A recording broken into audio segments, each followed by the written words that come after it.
Hello friends, नमस्कार। मैं हूं एसआर सेवदा।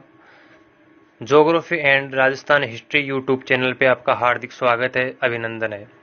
आशा करता हूं कि आप सभी इस महामारी के दौर में घर पर होंगे, सुरक्षित होंगे। हमारी पहले की वीडियो में बात हो गई है कि राजस्थान की सामान्य स्थिति के बारे में, अक्षांश देशांतर क्या है, राजस्थान के सीमावर्ती राज्य कौन से हैं, अंतर्राष्ट्रीय सीमा कौन सा देश बनाता है, इनके बारे में हमारी चर्चाएं हो गई थी। अब मैंने कल आपको बताया था कि राजस्थान के केवल आपको 2 पार्ट याद करने हैं। वो कौन कौन से हैं कि एक तो राजस्थान के 33 जिले और एक हम ले लेते हैं भौतिक प्रदेश को। इसके आधार पर हम राजस्थान ज्योग्राफी का संपूर्ण विषय का काफी हद तक 70 से 75% तक का मैटर हम कवर करेंगे। बाकी का जो अपना मैटर रहेगा वो ज्योग्राफी के मेन तथ्यों पे रहेगा। हमें केवल और केवल अभी इन वीडियो के अंदर हमें ये देखना है कि राजस्थान की ज्योग्राफी के अगर हमें केवल 2 पार्ट याद हैं तो हम राजस्थान की ज्योग्राफी में कितनी अच्छी पकड़ कर सकते हैं। या अपने कोई भी क्वेश्चन आता है तो इन 2 पार्ट के आधार पर हमारा क्वेश्चन वो 70 से 75 या 80% तक सही जाने की संभावना है। लेकिन उसके लिए आपको केवल राजस्थान ज्योग्राफी के 2 पार्ट याद करने जरूरी है। 33 जिलों की लोकेशन, ये सबसे महत्वपूर्ण पार्ट है। उसके बाद में दूसरा पार्ट चाहे आप कोई सा भी ले सकते हो, भौतिक प्रदेश का ले सकते हो, आप वनस्पति का ले सकते हो, जलवायु का ले सकते हो, यानी किसी भी पार्ट को आप ले सकते हो। उसके आधार पर हम देखेंगे कि राजस्थान की ज्योग्राफी, संपूर्ण ज्योग्राफी इन 2 पार्ट के अंदर कैसे सेट होती है। राजस्थान की ज्योग्राफी को पढ़ने के लिए हमें केवल कड़ी टू कड़ी जोड़ के चलना है। राजस्थान की ज्योग्राफी में ऐसा नहीं कि हम पहले भौतिक प्रदेश पढ़ रहे हैं फिर उसके बाद में डायरेक्ट हम खनिज पढ़ने लग जाए, ऐसा नहीं है, क्योंकि इसका भी एक लॉजिक है। ज्योग्राफी एक कड़ी के रूप में चलेगी। तो हम इसी के आधार पर हम देखेंगे कि राजस्थान की जो ज्योग्राफी है या राजस्थान जो भूगोल है वो 33 जिलों और केवल भौतिक प्रदेश के आधार पर 70 से 75% तक का मैटर कैसे कवर करती है, उसके बारे में आज हमें जानना है। सभी को नमस्कार। आइए हम देखते हैं राजस्थान ज्योग्राफी के बारे में। तो हम पहले हमारी बात हो गई 33 जिलों के बारे में कि 33 जिलों की लोकेशन क्या है, कहाँ कहाँ पर है और मध्यवर्ती जिले कौन कौन से हैं। अब हम उनके आधार पर उनको मद्देनजर रखते हुए भौतिक प्रदेश में इस प्रकार डिवाइडेशन करेंगे उनका कि कौन सा जिला कहाँ पर आ रहा है, और उन्हीं के आधार पर हम अनुभव करेंगे कि कौन सी जगह वनस्पति किस प्रकार की रहेगी, मिट्टियाँ किस प्रकार की रहेगी, जनसंख्या किस प्रकार की रहेगी, खनिज प्रकार किस प्रकार के पाए जाएंगे, जलवायु कैसी रहेगी। यानी उनका संपूर्ण ज्योग्राफी का अध्ययन हम केवल 2 पार्ट के आधार पर करेंगे। लेकिन फिर भी मैंने इस वीडियो के अंदर मैप भी नीचे लगा रखे हैं, वो भी हम देखेंगे केवल इन 2 पार्ट को क्लियर करने के बाद। देखते हैं कि इन 2 पार्ट के आधार पर इस संपूर्ण ज्योग्राफी कैसे कवर होती है। हमारे 33 जिलों की बात हो गई है। अब हम ले लेते हैं पहला पार्ट, राजस्थान के भौतिक प्रदेश। अब हम देखते हैं राजस्थान के भौतिक प्रदेश को 4 भागों में बांटा गया है। पहला प्रदेश है इसके अंदर शुष्क एवं अर्धशुष्क मरुस्थलीय प्रदेश, जिसका क्षेत्र सबसे बड़ा है। हम यहाँ पे किसी परसेंटेज की बात नहीं करेंगे कि 61% पे फैला हुआ है, जो मैदानी प्रदेश हो 23% पे है, ऐसी कोई बात नहीं करेंगे। हमें सिर्फ और सिर्फ अभी ये अध्ययन करना है कि इन 2 पार्टों के आधार पर केवल तथ्यों को छोड़ के कैसे ज्योग्राफी अपनी सेट होती है, उसके आधार पर हम कैसे क्वेश्चन को 70 से 75 या 80% तक सही करने का अनुमान कैसे लगा सकते हैं। क्योंकि ये 2 पार्ट अगर आपको याद है तो संपूर्ण ज्योग्राफी आपको लगभग 70 से 75% तक ज्योग्राफी आपको आपके हाथ में है, आपकी पकड़ में है।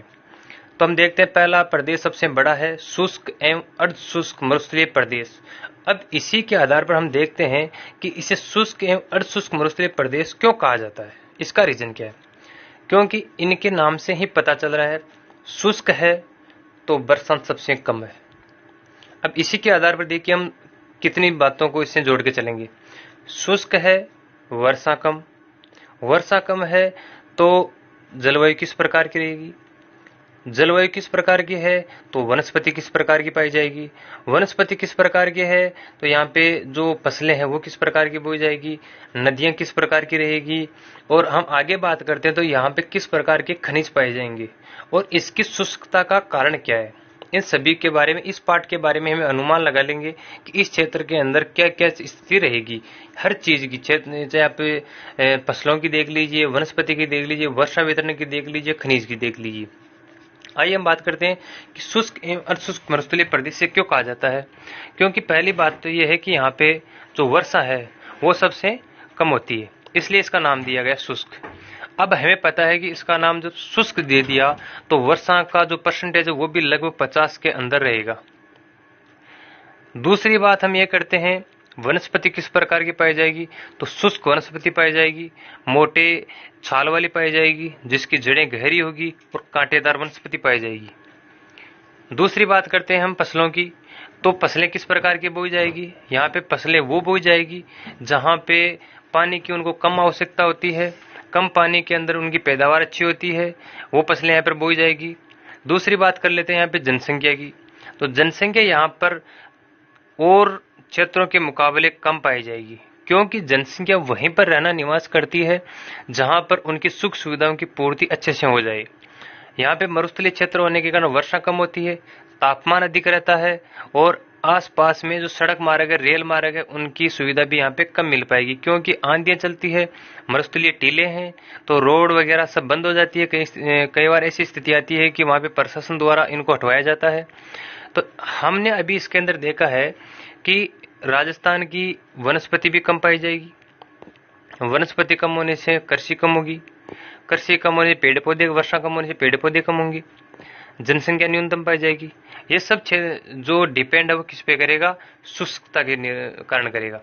यहाँ पे हम बात करते हैं खनिजों की, तो खनिज किस प्रकार के पाए जाएंगे, यहाँ पे ना तो धात्विक खनिज पाए जाएंगे, यहाँ पे खनिज पाए जाएंगे अधात्विक खनिज पाए जाएंगे, और जो धात्विक खनिज है वो अरावली क्षेत्र में पाए जाएंगे। क्योंकि इसका कारण यह है कि पहले बात तो गोंडवाना लैंड का क्षेत्र आ गया है, दूसरी बात यह है कि आग्नेय चट्टानों से बना हुआ क्षेत्र अरावली वाला है। औषधि चट्टानें जो रहती है वहां पे जो वनस्पति का निर्माण होता है, उन्हीं के आधार पर हम इस खनिजों का अंदाज लगाते हैं। दूसरी हम बात कर लेते हैं कि अरावली जो क्षेत्र है, जो राजस्थान को दो बराबर भागों में बांट रहा है, लगभग कैसे, एक तो ये तो आ गया पूर्वी राजस्थान और ये आ गया पश्चिमी राजस्थान। अरावली मध्य में है, तो अरावली दो काम कर रही है, एक तो 50 सेंटीमीटर संवर्षा रेखा का विभाजन कर रही है पूर्वी और पश्चिमी राजस्थान में।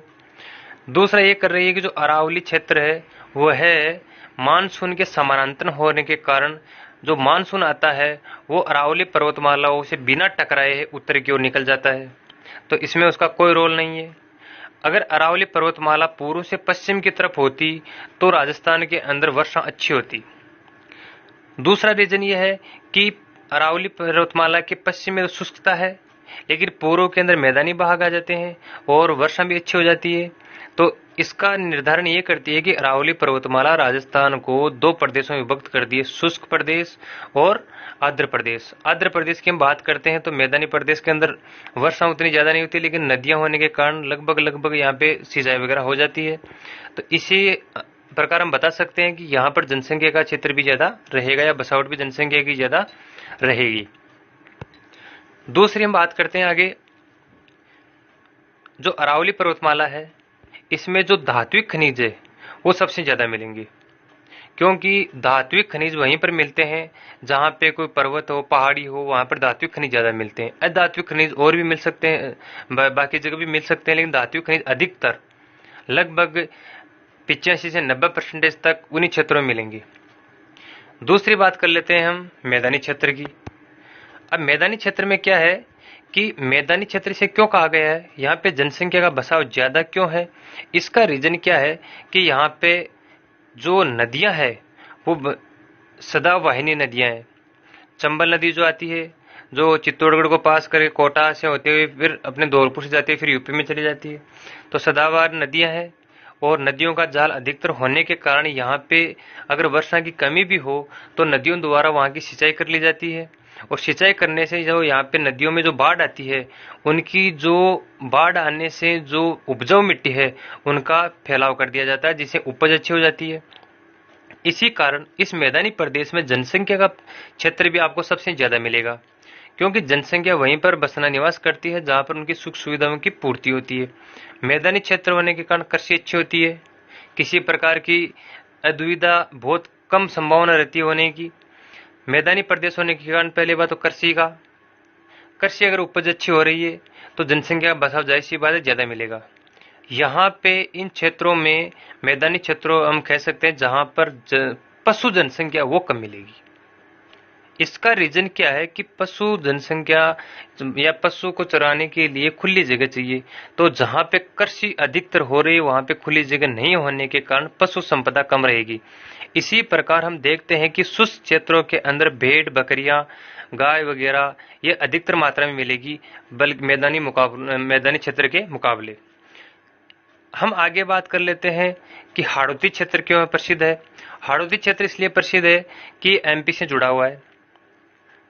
दूसरी बात, यहाँ पे काली मिट्टी पाई जाती है, तो मिट्टी भी कैसी है, उपजाऊ है। काली मिट्टी कपास की कृषि के लिए अच्छी रहती है, तो यहाँ पे इस हाड़ौती क्षेत्र में काली मिट्टी होने के कारण और नदियों के समीप आने के कारण यहाँ पे कृषि भी अच्छी कर ली जाती है। लेकिन कुछ पहाड़ी क्षेत्र होने के कारण यहाँ पे जनसंख्या का बसाव उतना नहीं है जितना मैदानी क्षेत्रों में। अब हम बात करते हैं राजस्थान में इन सभी जो टॉपिक हमने भी चर्चाएं की है उनका हम एक बार वापस से रिवीजन करते हैं। पहली बात यह है कि राजस्थान की हम वर्षा की बात करते हैं तो राजस्थान में जो वर्षा का वितरण है वो दक्षिण पूर्व से उत्तर पश्चिम की ओर है। अब यहाँ पे जो राजस्थान की जो वर्षा है वो हाड़ौती क्षेत्र में, जहां पे हम नाम ले सकते हैं कि इस क्षेत्र के लगभग बांसवाड़ा है, झालावाड़ है, यहाँ पे जो वर्षा है उसका प्रतिशत रहता है 90 से 110 सेंटीमीटर के लगभग। जैसे ही इसे हम ऊपर चलते हैं तो वर्षा का परसेंटेज भी कम होता जाता है। जैसे मान लो यहाँ पे 90 से 100 है तो यहाँ पे 80 आ जाएगा, यहाँ पे 70 आ जाएगा, यहाँ पे 60 आ जाएगा, 60 आ जाएगा, फिर यहाँ पे 50 आ जाएगा, फिर और आगे चलते हैं तो यहाँ पे 30 आ जाएगा, फिर यहाँ पे चलते हैं 25 आ जाएगा, फिर यहाँ पे चलते हैं 20 आ जाएगा। तो यानी राजस्थान के जो पश्चिमी क्षेत्र में जो वर्षा होती है वो लगभग 25 सेंटीमीटर लगभग होती है, जबकि दक्षिणी पूर्वी क्षेत्र में जो वर्षा है वो 90 से 110 सेंटीमीटर, 100 सेंटीमीटर, 110 सेंटीमीटर के लगभग वर्षा होती है। यह है इसका वर्षा का वितरण। कभी कभार हम देखते हैं कि राजस्थान के जो वर्षा का जो वितरण है वो किस प्रकार है। तो राजस्थान में जो वर्षा का वितरण है वो दक्षिण पूर्व से बढ़ता हुआ दक्षिण पूर्व में अधिक और उत्तर पश्चिम में कम है। यानी कि जो वर्षा का वितरण है वो दक्षिण पूर्व से घटता हुआ उत्तर पश्चिम की ओर है। अब हम आगे बात करते हैं, अगर इस प्रकार जो वर्षा का वितरण है, आगे वर्षा कम हो रही तो शुष्कता आ गई। मैंने कहा था 50 सेंटीमीटर वर्षा रेखा को दूर करने वाले अरावली क्षेत्र है, और मरुस्थलीय क्षेत्र के अंदर जो 25 सेंटीमीटर वर्षा रेखा है वह मरुस्थल को भी दो भागों में बांटती है, पश्चिमी और पूर्वी। हम इधर बात करते हैं मैदानी क्षेत्रों के अंदर तो वर्षा लगभग 60 से 70% के लगभग होती है। हाड़ौती क्षेत्र की बात करते हैं और नीचे जब हम बांसवाड़ा वगैरह की बात करते हैं तो यहाँ पे जो वर्षा है वह लगभग 90 से 110 के मध्य हो ही रही है। यहाँ पे वर्षा अधिक होने के कारण जाहिर सी बात है कि जो नदियां हैं वो भी नीचे से होते हुए, मैदानी प्रदेश से होते हुए आगे निकलेगी। इसका सबसे बड़ा उदाहरण चंबल नदी देख सकते हैं, बनास नदी देख सकते हैं। उनका रीजन क्या है कि अरावली पर्वतमाला के पूर्वी क्षेत्र में वर्षा अधिक होने के कारण और चंबल नदी एक 12मासी नदी होने के कारण जो मैदानी क्षेत्र है ये उपजाऊ ज्यादा है, यहाँ पे सिंचाई वगैरह अच्छी हो जाती है। अरावली पर्वतमाला के पूर्वी क्षेत्र में अधिक वर्षा होने के कारण जो इसका जो जल है वह बंगाल की खाड़ी में जाता है, यानी पूर्व की ओर जाता है।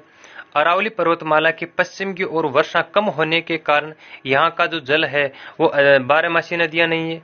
कुछ नदियां है मास ऋतु के अनुसार रहती है, तो जब वर्षा होती है तो कुछ दूरी तक चलती है, फिर वो समाप्त हो जाती है, यानी समुद्र तक उनका जल नहीं पहुंच पाता है। अंतर प्रवाह की जो नदियां हैं वो राजस्थान के पश्चिमी क्षेत्र में ज्यादा है, जबकि 12मासी जो नदियां हैं वो राजस्थान के पूर्वी क्षेत्र में ज्यादा है।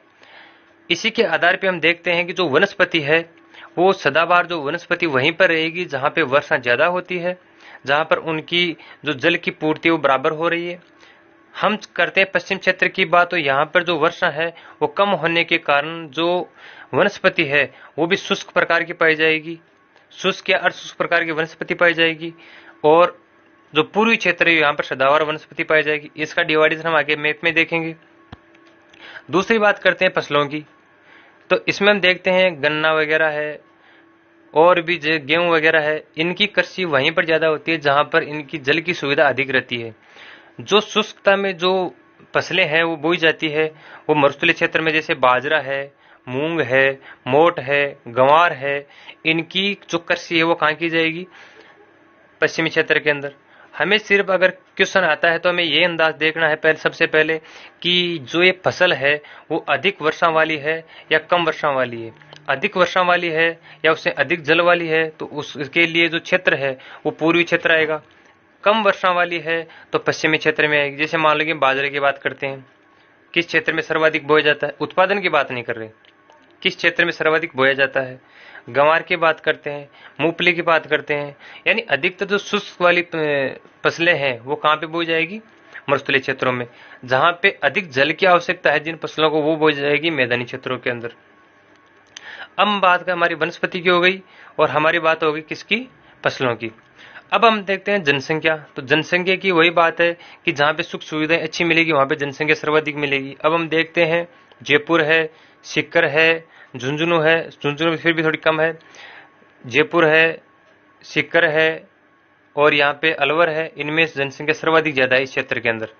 और हम कम क्षेत्र की बात करते हैं तो जैसलमेर साइड में जनसंख्या कम देखने को मिलती है। ये हो गई हमारी जनसंख्या की बात। अब देखते हैं पशुओं के बारे में। तो पशु को बारे में मैंने आपको बताया है कि पशुओं को खुले में विचलन के लिए सर्वाधिक जगह की आवश्यकता होती है।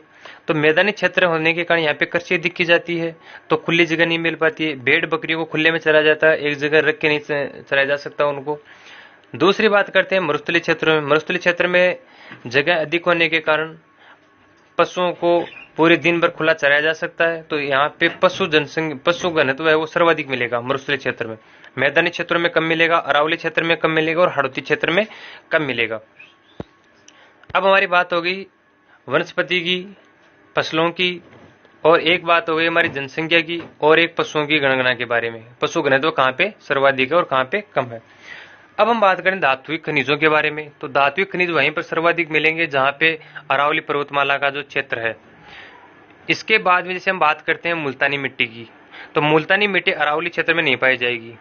जैसे वो बाड़मेर, बीकानेर, जैसलमेर, इस क्षेत्र में मुल्तानी मिट्टी का क्षेत्र सर्वाधिक है, ना कि अरावली पर्वतमाला में। क्योंकि मुल्तानी मिट्टी एक जो अधात्विक खनिज है, और जो धात्विक खनिज है लोहा है, सीसा है, जस्ता है, चांदी है, इसके बारे में बात करते हैं तो ये क्षेत्र मिलेंगे अरावली पर्वतमाला क्षेत्र में। लोहा है तो उसके लिए हम देखते हैं झुंझुनू है, सीकर है, यानी जो अरावली पर्वतमाला का क्षेत्र वहीं पर सर्वाधिक मिलेगी। अब हम इन सब के बारे में आज इतनी चर्चा करेंगे। इनके नीचे जितने भी मैप है उनके आधार पर हम देखते हैं कि किस किस मैप में क्या क्या दिया हुआ है। अब देखिए, राजस्थान के भौतिक प्रदेश को 4 भागों में बांटा गया है: मरुस्थलीय क्षेत्र, पर्वतीय क्षेत्र और मैदानी क्षेत्र और पठारी क्षेत्र।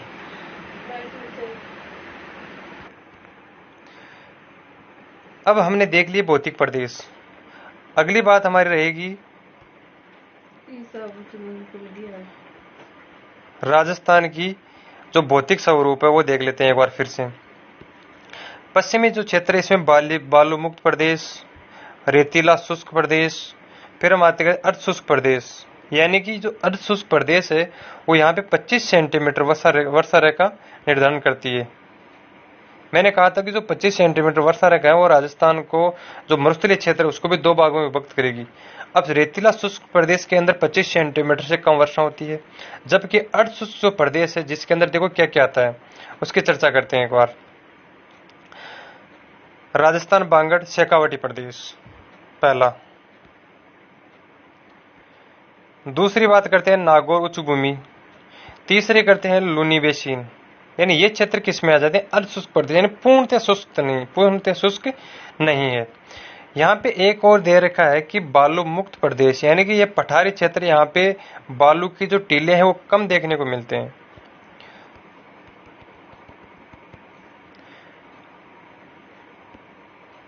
अगली बात देख रहे हैं अरावली पर्वतीय क्षेत्र। ये अरावली पर्वतीय क्षेत्र, इसके अंदर भी देखो चट्टानी बोराट का पठार, आबू का पठार, और फिर ऊपर देखते हैं हम उत्तरी पूर्वी पहाड़ी प्रदेश। ये हो गई अरावली पर्वतमाला के क्षेत्र, यानी इनको अलग अलग डिवाइडेशन किया गया है भौतिक प्रदेशों के अलावा। फिर देखते हैं हम मैदानी प्रदेश। मैदानी प्रदेश में देखो क्या क्या आता है। इसमें है एक तो माही नदी का बेसिन, दूसरा इसमें है बनास बेसिन। फिर हम इसमें आगे चलते हैं, जो इन नदियों का संगम है वो आगे चलता हुआ विंध्यागर कगार भूमि आगे आ जाती है, और इससे फिर आगे जो इतनी भी जो नदी है वो उत्तर प्रदेश में प्रवेश कर जाती है चंबल नदी के साथ में मिलके। इसके अलावा और भी जो गंभीर नदी है, पार्वती है, वो जो अलवर क्षेत्र से धौलपुर से निकलती है वो डायरेक्ट उत्तर प्रदेश में जाती है। जयपुर से निकल के जो बाणगंगा आती है वो भी यूपी में यमुना में मिलती है। अब हम करते हैं हाड़ौती प्रदेश की बात। तो हाड़ौती प्रदेश में 3 पठार बता रखे हैं। ये विंध्याचल वाला हाड़ौती में, विंध्याचल कगार भूमि, दक्कन का लावा पठार और हाड़ौती प्रदेश या हाड़ौती पठार। ये क्षेत्र किसके पार्ट है? हाड़ौती पठार के या दक्षिणी पूर्वी राजस्थान के।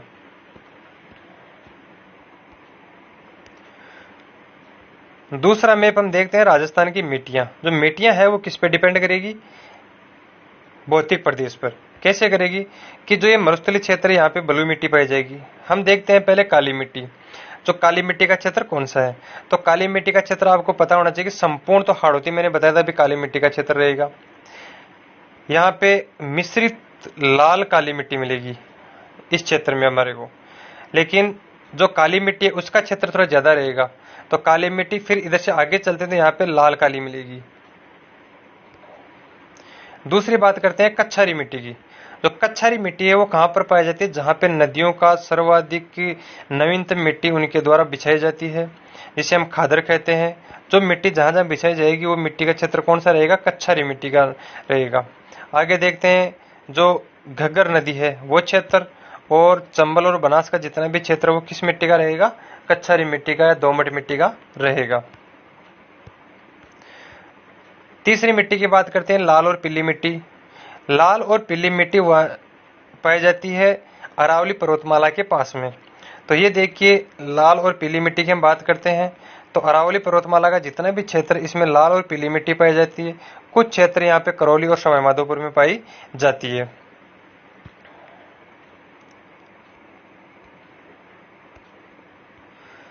अगली बात करते हैं लोह अंश युक्त लाल मृदा, यानी जिसके अंदर लोह अंश अधिक होता है वो मिट्टी कैसी होती है? लाल होती है। अब उस लाल मिट्टी का क्षेत्र देखते हैं। जो लाल मिट्टी है वो कुछ लाल पीली मिट्टी के मुकाबले कम पाई जाएगी। ये भी अरावली क्षेत्र में पाई जाएगी। जो लाल मिट्टी है वो लोह अंश अधिक होने के कारण अरावली पर्वतमाला क्षेत्र में पाई जाती है। ये लाल मिट्टी का क्षेत्र हो गया। अगली बात करते हैं मरुस्थलीय मिट्टी, जिसका प्रतिशत सर्वाधिक है। मरुस्थलीय मिट्टी की बात करते हैं जिसका प्रतिशत क्या मिलेगा? हमें सर्वाधिक मिलेगा। ये जो मिट्टी है वो सर्वाधिक मरुस्थलीय मिट्टी है, जिसके अंदर लगभग राजस्थान के 12 जिलों के लगभग क्षेत्र आता है। इसका प्रतिशत भी सर्वाधिक है। अगली बात करते हैं हम मिश्रित लाल काली मिट्टी। मिश्रित लाल काली मिट्टी, ये मैंने बताया था कि जो काली मिट्टी है इधर लाल आ रही है, ये काली मिट्टी है, ये लाल आ रही है। तो इन दोनों का जो मिश्रित है वो लाल काली मिट्टी का यहाँ पे मिलेगा। लाल काली मिट्टी। जो मिट्टियां भी है वो भी देखिए हमारे जो भौतिक प्रदेश है उसी के आधार पे मिलेगी। लाल मिट्टी कहाँ मिलेगी? जहाँ पे लोहांश अधिक होगा। इसके अंदर फिर लाल पीली मिल जाएगी। लाल पीली भी कहाँ मिलेगी? ये देखिए लाल और पीली जो खड़े डेस वाली है वो लाल पीली मिट्टी कहाँ मिलेगी? लाल तो मिलेगी लोहांश वाले में, और पीली मिट्टी जहाँ मिल जाएगी जहाँ कुछ तो मरुस्थलीय अंश और जहां नदियों द्वारा कुछ मिट्टी पाई जाती है। दोनों का मिश्रण होने से वो कैसी मिट्टी पाई जाएगी? मिट्टी पाई जाएगी लाल और पीली मिट्टी। लोह अंश युक्त मृदा कौन सी होती है? जिसमें लोह अंश सर्वाधिक होता है। रंग इनका भी लगभग लाल ही रहता है, लेकिन लोह अंश इसमें क्या होता है? सर्वाधिक रहता है। अब है मरुस्थलीय मिट्टी, जो सर्वाधिक बलुई मिट्टी है वो कहाँ पे पाई जाएगी? अरावली पर्वतमाला के पश्चिमी क्षेत्र में। अगली बात करते हैं मिश्रित लाल काली। हाड़ौती प्रदेश के समीप होने के कारण ये तो रही काली मिट्टी, और इधर लाल मिट्टी आने के कारण जो बीच वाला जो क्षेत्र है इसमें कुछ तो लाल और कुछ काली मिल जाने से लाल काली मिट्टी का क्षेत्र बन गया। यह है राजस्थान की मिट्टियों का वर्गीकरण। अब ये मिट्टियों का जो वर्गीकरण वो भौतिक प्रदेश पर डिपेंड करता है। मरुस्थलीय मिट्टी क्यों पाई गई? क्योंकि वर्षा कम और शुष्कता अधिक। दूसरी बात, मैंने कहा था कि धात्विक खनिज अरावली पर्वतमाला क्षेत्र में पाए जाते हैं। तो जैसे लोहा खनिज है, लोहा अंश युक्त वाली मिट्टी है, वो लाल होती है, तो लाल मिट्टी यहाँ पे पाई जाएगी अरावली पर्वतमाला क्षेत्र में। दूसरी बात करते हैं हम कि लाल मिट्टी के साथ में अगर दूसरी मिट्टी पाई जाती है, जैसे मान लो काली मिल गई तो लाल काली हो गई, पीली मिट्टी मिल गई तो लाल पीली मिट्टी हो गई। लोहा युक्त वाली मिट्टी मैंने यहाँ पर बताया था अरावली पर्वतमाला के क्षेत्र में मिलेगी। यानी जितनी भी जो लाल मिट्टी है अगर उसकी बात करते हैं तो वो मिट्टी पाई जाएगी अरावली पर्वतमाला क्षेत्र में। दूसरी बात यह है कि उसके अंदर मिश्रण पूछ सकता है, जैसे कि मान लो पूछ लियो लाल काली मिट्टी का क्षेत्र पाया जाता है, उसमें ऑप्शन में दे रखा है, जैसे मान लो उदयपुर दे दिया, एक इसमें जैसलमेर दे दिया, जोधपुर दे दिया, एक फिर आगे चलते चित्तौड़ दे दिया, तो सर्वाधिक समीप कौन सा रहेगा? चित्तौड़गढ़। तो हम ऑप्शन ये करेंगे। दूसरी बात, हमें पूछ लेता है काली मिट्टी का क्षेत्र, तो काली मिट्टी मैंने कहा हड़ौती क्षेत्र होने, गोंडवाना दक्कन का पठार होने के कारण यहाँ पे जो मिट्टी है वो काली पाई जाती है। अगर ऑप्शन में आ जाता है, जैसे मान लो कोटा आ गया, जैसलमेर आ गया, बाड़मेर आ गया, जोधपुर आ गया, तो कौन सा क्वेश्चन किया जाएगा? इसमें कोटा किया जाएगा। दूसरी बात करते हैं, मरुस्थलीय मिट्टी पूछ लेता है कि कौन सी बलुई मिट्टी कहाँ पाई जाती है। जैसे मान लो कि दो ऑप्शन दे दिए, जैसलमेर, जोधपुर, दो ऑप्शन दे दिए कोटा, बूंदी, बाड़मेर, और यहाँ पे दे दिया आपने झालावाड़। यानी अब हमें सिर्फ ये देखना है कि जो राजस्थान की जो मरुस्थलीय मिट्टी है वो किस क्षेत्र में पाई जाती है? शुष्क क्षेत्र में। उसके अंदर कितने जिले आते हैं? मैंने कहा जिलों की लोकेशन आपको याद होनी चाहिए, तो उन जिलों के आधार पर पता कर लेंगे कि जो मरुस्थलीय मिट्टी कहाँ पाई जाती है, काली मिट्टी कहाँ पाई जाती है, कच्छारी मिट्टी कहाँ पाई जाती है, और लाल पीली है, लोहा अंश युक्त वाली मिट्टी है, वो कहाँ कहाँ पाई जाती है, और जो उपजाऊ मिट्टी है, दोमट है, या उसे हम कच्छारी भी बोल सकते हैं, तो वो कहाँ पाई जाएगी? जहाँ पे नदियों का जो सदाबहार नदियाँ हैं, जहाँ पे बाढ़ की समस्या पैदा होती है, जिनके द्वारा नई मिट्टी बिछा दी जाती है, ये खादर कहा जाता है, वहाँ पे कच्छारी मिट्टी मिल जाएगी। आगे हम दूसरी बात करते हैं, राजस्थान की जलवायु। अब जलवायु भी जो है वर्षा पे डिपेंड करती है। राजस्थान की जलवायु देखिए, शुष्क जलवायु। शुष्क जलवायु क्यों कहा जाता है? वर्षा कम है तो शुष्क है।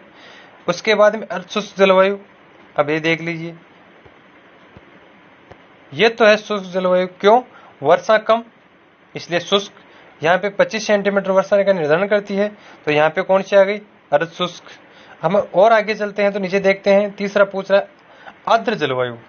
आर्द्र जलवायु यानी वहां पे नमी पाई जाती है, जहाँ पे वर्षा भी अधिक होती है, नदियों द्वारा पानी भी उपलब्ध हो जाता है, तो वहां पे कैसी मिट्टी पाई जाएगी? आर्द्र जलवायु। फिर बात करते हैं अति आर्द्र जलवायु की। अति आर्द्र मतलब आर्द्रता से भी और ज्यादा आर्द्रता, यानी सर्वाधिक आर्द्रता जहां पाई जाती है उसे कहा जाता है अति आर्द्र जलवायु। जिसमें हम देखते हैं कि काली मिट्टी वाला क्षेत्र है, लाल पीली मिट्टी वाला क्षेत्र है, वो इसी क्षेत्र में पाई जाती है। क्यों पाई जाती है? क्योंकि काली मिट्टी किसके कारण पाई जाती है? लावा के कारण। लाल मिट्टी क्यों पाई जाती है? क्योंकि अरावली पर्वतमाला में लोहा अंश अधिक होने के कारण वहां पे उस मिट्टी का रंग कैसा हो जाता है? लाल हो जाता है। तो ये क्षेत्र जो है वो किस मिट्टी का पाया जाएगा? काली, लाल, पीली। अब यहाँ पे वर्षा भी अधिक होती है, तो इसका नाम क्या दे दिया गया? अति आर्द्र जलवायु। अब मैंने कहा था कि यहाँ पर जो वर्षा है उसका परसेंटेज सर्वाधिक रहता है, लगभग मैंने बताया था 90 से 110 के मध्य। ऊपर चलते हैं, वर्षा का क्षेत्र कम हो जाता है, तो कौन सी मिट्टी आ गई? आर्द्र, यानी अति से थोड़ी कम हो गई। फिर आगे चलते हैं तो अर्धशुष्क जलवायु हो गई। फिर और आगे चलते हैं तो शुष्क जलवायु हो गई। यानी किस पे डिपेंड हो रहा है? ये भौतिक प्रदेश से पूरा सिस्टम जुड़ रहा है। देख लीजिए आप, अति आर्द्र, वर्षा अधिक, इसीलिए तो इसका नाम शुष्क इसी का नाम दिया गया है, इसका नाम क्यों नहीं दिया गया? दूसरे आगे चलते हैं, फिर आर्द्र, फिर यहाँ पे चलते हैं अर्धशुष्क, और यहाँ पे शुष्क। ये भौतिक प्रदेश से जुड़ता हुआ पूरा पार्ट है।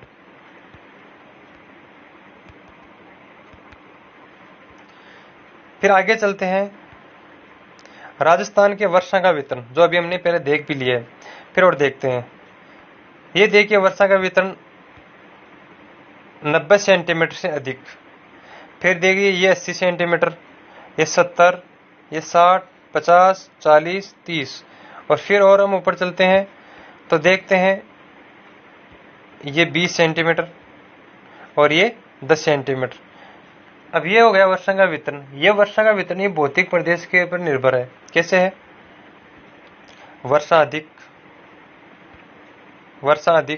मैंने कहा था भौतिक प्रदेश का पार्ट याद कर लेना, मिट्टियाँ आपको याद हो जाएगी, आवर्ती प्रदेश, अरावली क्षेत्र की मिट्टी और मैदानी क्षेत्र की और मरुस्थलीय क्षेत्र की। अब इसी के आधार पे वनस्पति सेट हो जाएगी, इसी के आधार पे अपनी कृषि फसलें हो जाएगी। वर्षा का वितरण है, आगे देखेंगे तो जलवायु भी इसी प्रकार की आएगी। यानी सब किस पे डिपेंड करती है, भौतिक प्रदेश पे। भौतिक प्रदेश और राजस्थान के 33 जिलों की लोकेशन याद है तो ज्योग्राफी अपने लगभग 70 से 75% अपने हाथ में है। आगे देखते हैं कि जो संवर्षा रेखाएं हैं वो यहाँ पे निर्धारित की गई। मैंने बताया था कि राजस्थान की जो वर्षा का वितरण वो घटता हुआ क्रम रहेगा दक्षिण पूर्व से उत्तर पश्चिम की ओर। यहाँ पे 90 से 110 सेंटीमीटर के लगभग हो रही है, और ऊपर बात करते हैं तो यहाँ पे लगभग 10 सेंटीमीटर वर्षा हो रही है। अब हम देखते हैं कि जो वर्षा का जो प्रतिशत है वो सर्वाधिक कहाँ पे है, दक्षिण पश्चिम में, सॉरी दक्षिण पूर्व में। सबसे कम कहाँ पे है, उत्तर पश्चिम में। लेकिन जो वर्षा का जो परिवर्तन है उसके आधार पे हम देखते हैं, जैसे कि मान लो सर्वाधिक वर्षा परिवर्तन मात्रा का जो परिवर्तन है वो मरुस्थलीय क्षेत्र में ज्यादा रहेगा। कैसे, यहाँ पे 110 सेंटीमीटर वर्षा हो रही है मान लीजिए, तो यहाँ पे 110% की जगह 120% वर्षा हो गई, तो बढ़ोतरी कितनी की हुई, 10% की। ठीक है, दुगनी तो नहीं। यहाँ पे मान लो 10% वर्षा हो रही है, किसी टाइम पे 20% वर्षा हो गई, तो यहाँ पे कितनी हो गई, इसकी दुगनी हो गई, पहले वाले की दुगनी हो गई। तो वर्षा का सर्वाधिक परिवर्तन जो है वो किस क्षेत्र में रहेगा, पश्चिमी क्षेत्र के अंदर। तो आज हमारी जो बात हुई है वो हमारी हुई है राजस्थान में वर्षा वितरण, राजस्थान की जो जलवायु है उसके बारे में, तीसरी है राजस्थान की मिट्टी के बारे में, और एक हमारी हुई है भौतिक स्वरूप के बारे में या भौतिक प्रदेश के बारे में। आज हमारी जो चर्चाएं वो पूर्ण हुई है। अगली जो चर्चाएं हम करते हैं कुछ कृषि फसलों के लेंगे, कुछ जनसंख्या के लेंगे, और कुछ पार्ट जो है हम खनिज पदार्थ, सूती वस्त्र उद्योग, इनके बारे में थोड़ी बात चर्चा करेंगे। आशा करता हूं कि आप सभी को ये वीडियो समझ में आया होगा, और इसी प्रकार के हो सकता अगली वीडियो में सब जो ये टॉपिक है क्लियर हो जाए। अगर फिर भी नहीं हो तो हम इसके 2 वीडियो बनाएंगे। इस वीडियो का बार बार देखेंगे तो ये राजस्थान की ज्योग्राफी है वो लगभग 70 से 75% आपके कवर हो जाएगी, और राजस्थान की ज्योग्राफी अधिकतर मैप पे चलेगी। मैंने कहा कि आपको अगर 2 इसके पार्ट याद हैं तो राजस्थान की लगभग 70 से 75% ज्योग्राफी आपको याद हो जाएगी, और पूरी ज्योग्राफी मैपिंग पे चलेगी। हम ये 2 वीडियो बनाने के बाद हर एक टॉपिक की डिटेल वाइज उसकी व्याख्या सहित चर्चा करेंगे। आशा करता हूं कि आप सभी को ये वीडियो समझ में आया होगा, पसंद आया होगा। तो इस वीडियो को लाइक करें, शेयर करें और सब्सक्राइब करें। सभी को नमस्कार, धन्यवाद।